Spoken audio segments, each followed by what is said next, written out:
ध्यान से सुनिए। मई का महीना निकल गया, 31 तारीख आ गई।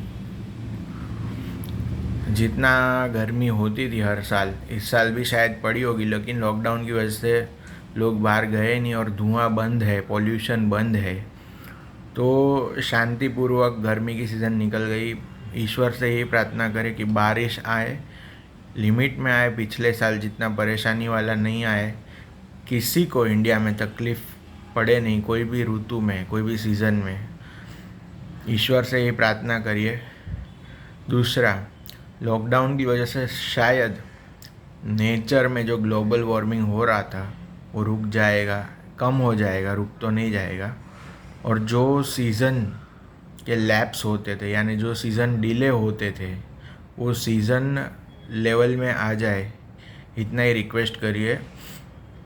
और जब भी ये सब खुल जाए तो प्लीज़ इतना आप, जो अभी 2-3 महीने में हमने डिसिप्लिन सीखा है, वो डिसिप्लिन को बनाए रखें, ताकि आगे की जो जनरेशन है, छोटे छोटे बच्चे हैं जो आपकी फैमिली में, आपकी सोसाइटी में, उनके ये सब फेस नहीं करना पड़े।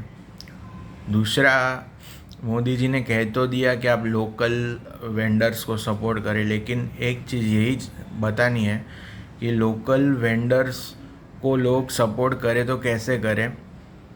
अभी इतनी महामारी का समय है, लोकल वेंडर्स को इतना समझ आता नहीं है कि गर्मी में, धूप में सबको खड़ा कर दिया है क्यू बना बना कर ग्रोसरीज वालों ने। भैया, एक सिस्टम होती है, आप सोशल डिस्टेंसिंग के नाम पर लोगों ने क्यू तो बना ली है, लेकिन अगर आपके पास कोई चीज़ वस्तु नहीं है तो आप कृपया उनको पूछ लीजिए, आपके एक सेल्समैन को बाहर भेजकर क्यू के पास दूर से सबका लिस्ट नोट डाउन कर लीजिए। और प्लीज़ लोगों को बताइए कि आप धूप में मत खड़े रहिए, आपकी तबीयत ख़राब हो सकती है, ऑलरेडी हॉस्पिटल में बेड्स नहीं है तो। और दूसरा क्या है कि लोग भी परेशान हो जाते हैं, क्योंकि दुकानदारों को कोई कुछ नहीं है, वो बैठे अपने काउंटर पे, भले मेहनत कर रहे हैं। नोटबंदी में जैसे बैंक वालों की हालत हुई थी, सेम हालत अभी दुकानदारों की है, मैं समझ रहा हूँ। लेकिन इसमें आपको भगवान भी आपको नाप रहा है। आप सोचते हैं कभी मॉल में जाते कि मॉल वाले जितना धंधा आपको भगवान दे, लेकिन कहाँ से दे। आपसे 10 लोगों की लाइन तो संभलती नहीं है। 9 to 1 का अगर टाइम है तो उतने में सबको सबको आप माल तो दे नहीं पाते। बेचारे लाइन में एक दो चीज़ किसको चाहिए तो आप मना कर देते हो। बहुत सारे फॉल्ट्स हैं जो आपको खुद को पता है, वीडियो में बताऊंगा तो सब मुझे गलत समझेंगे, लेकिन मुझे गलत समझ के कुछ होगा नहीं।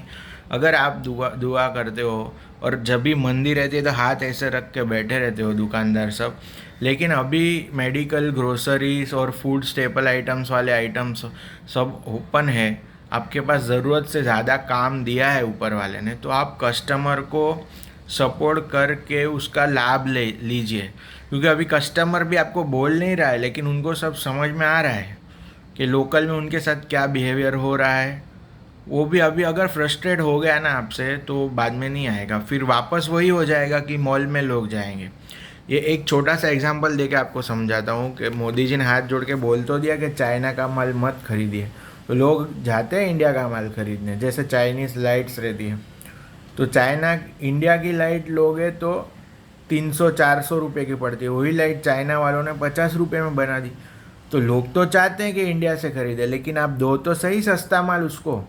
वैसे ही किराने वाले का भी है, या तो सब्जी वाले का भी है, कि अगर कोई लाइन में खड़े हैं तो कम से कम एक सेल्समैन को बाहर भेज के कर्टसी तो आप थोड़ी लिस्ट तो ले लो और इन्फॉर्म तो कर दो कि आपके पास नहीं है, तो उनको बताइए तो कहीं और जाएंगे। ऑलरेडी रिक्शास बंद है तो उनको चल के जाना पड़ेगा। ये सब आपको सोचना है। नहीं समझ में आता तो घर पे जाओ, आपके घर पे जो लेडीज़ लोग हैं या तो कोई भी ट्रैवल करके गया है कुछ सामान खरीदने को, तो उनसे बातचीत करो और प्रॉब्लम समझो पब्लिक की। इससे ज़्यादा कुछ नहीं है। अभी आपका एग्ज़ाम चालू है, एग्ज़ाम में पास हो जाओ तो आगे प्रॉस्पेरिटी दिखेगी, वरना मॉल वाले ही कमाने बैठे हैं, वो कमाएंगे। ट्रॉली भर भर के माल बेचते हैं, बिल बनाते हैं, उनके पेट का पानी नहीं हिलता, लेकिन आपको 10 लोग संभलते नहीं, आपकी मुंडी ऐसे हो जाती। तो जितनी अपनी कैपेसिटी है ऊपर वाला भी अपने को उतना ही देता है। अगर आप चाहते हो कि आपका भी धंधा मॉल वाले जितना बढ़े, आपकी कैपेसिटी बढ़ाओ और कस्टमर को भी उतना सपोर्ट करो और रिस्पेक्ट करो। धन्यवाद।